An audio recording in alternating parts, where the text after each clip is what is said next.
With Ja Morant being suspended for the first 25 games of the season, the Memphis Grizzlies got off to a slow start. Memphis won just 6 of their first 25 games, meaning they had a lot of ground to make up in the standings. Fortunately for them, Ja showed no signs of a rust in his return and led the team to 4 straight wins. Unfortunately, after just 9 games, Ja had to undergo season-ending shoulder surgery. While this figuratively ended the Grizzlies' season, the few games he did play in provided optimism for next season. On top of that, his injury figured to worsen the team's record, which would give them a good pick in the 2024 draft. That being said, people are expecting the Grizzlies to be a force next season once they're back to full health. While I expect them to be good, I'm not convinced that they'll get back to contender status right away. However, if they were to get lucky in the lottery and take Alex Sarr, I would view this team in a much different light going forward. In today's video, I'm going to talk about the future of the Memphis Grizzlies and explain why Alex Sarr is the missing piece for this team. Before we get into it, make sure to leave a like on this video and subscribe. I'm trying to hit 1,500 subscribers by the end of the season, and your support goes a long way. With all of that being said, let's get into the video. With Ja missing so many games due to suspension and injury, it's no surprise that Memphis has struggled this season. However, an injured player that often gets forgotten about is Steven Adams. While you wouldn't expect it, the stats show that Memphis was a better offensive team with Adams on the floor. He's not a highly skilled player, but he does put his teammates in better positions to score.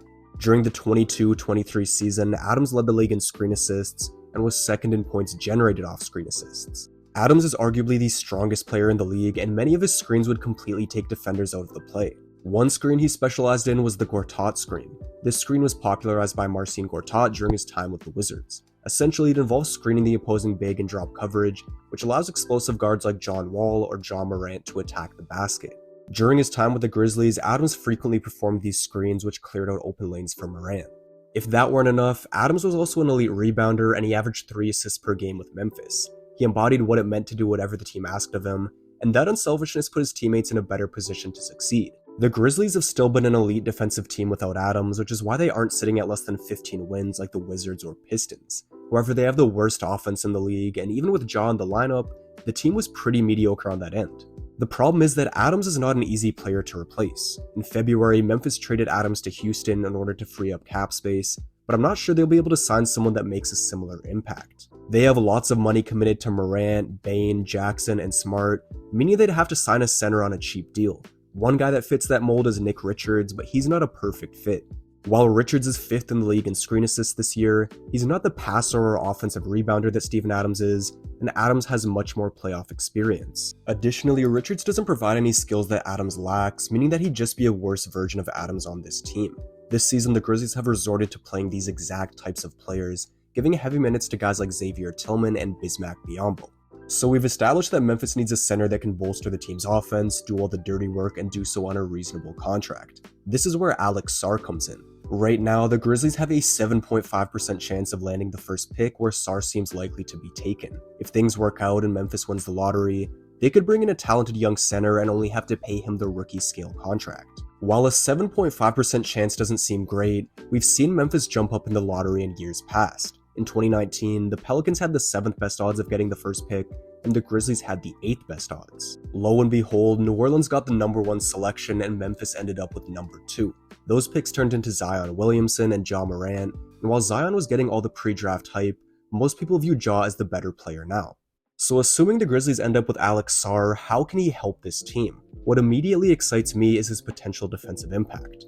Many draft analysts have compared Sarr to Jaren Jackson, and when you watch him play you can see why. At 7'1", Sarr is a few inches taller than Jackson, and his 7'5" wingspan is slightly longer, but like Jackson, he's a versatile defender. He has great mobility for his size, which makes him difficult to blow by, and with his length he's obviously not easy to shoot over. On top of that, he has tons of potential as a rim protector. Sarr has shown tremendous leaping ability and timing, which would be scary to see in Memphis. If he and Jackson were sharing the floor, one of them could be guarding the ball with the other one playing as a roaming shot blocker. On offense, Sarr is still quite raw, but he's shown scouts lots of potential. Being that he's 7'1" and athletic, Sarr projects to be a strong finisher around the basket.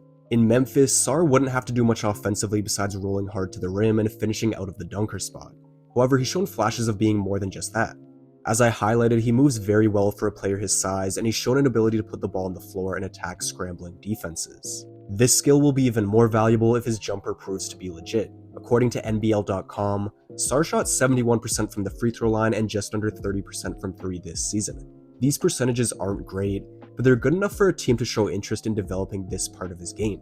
Sarr doesn't have to become an elite 3-point shooter in the NBA, but if a shooting coach can turn him into a respectable outside shooter, that will not only space the floor for his team, but give him more opportunities to attack closeouts as well. On top of his scoring ability, Sarr has shown potential as a passer. While he did average more turnovers than assists this year, there were plenty of times where he made good reads. It's also worth noting that Sarr is only 18 years old, so he's far from a finished product. I'm not trying to convince anyone that Alex Sarr could immediately join the Grizzlies and have the same impact that Steven Adams did. However, with his size, defensive ability, and offensive upside, he's the best possible center option for Memphis going forward. He could make their elite defense even more threatening, and if he lives up to his potential on offense, he could elevate the team on that end as well. Sarr still needs to get stronger, so I'm not expecting him to become the elite screen setter or rebounder that Steven Adams is, but as I mentioned, he has other skills that could benefit the team offensively. They likely won't have another chance at a top pick, and they don't have the money to sign a center with his skill set and upside. This is the perfect opportunity for them to not only draft a talented young player, but one who could also fill a need for them. If the Grizzlies end up with their projected draft position at 7, they might draft someone like Rob Dillingham or Cody Williams. These two have lots of potential as well, but I don't know how valuable they would be in Memphis specifically. I think people are looking at this roster on paper and using that to generate excitement for next season. A top 4 of Morant, Bane, Smart, and Jackson is great, and they've had young guys like Vince Williams and Gigi Jackson step up this year. Adding any lottery pick, regardless of who it is, sounds great on the surface. The thing is, Memphis has found success in recent years because they had players who fit in and knew how to play their roles, not because they had a bunch of exciting names on paper. Morant, Bane, and Jaren Jackson is a great trio to have, but guys like Dylan Brooks, Steven Adams, Tyus Jones, and Kyle Anderson knew what was required of them and did the little things to help the team win. It would take Alex Sarr a few years to develop, and you need to buy into less of a starring role, but if he lives up to his potential, he could help the Grizzlies out at a position of need and be the missing piece for this team. Anyways, that's going to be all for today's video. Make sure to leave a like, subscribe, and let me know your thoughts down in the comments section below. With all that being said, I'm out, and I'll see you in the next video.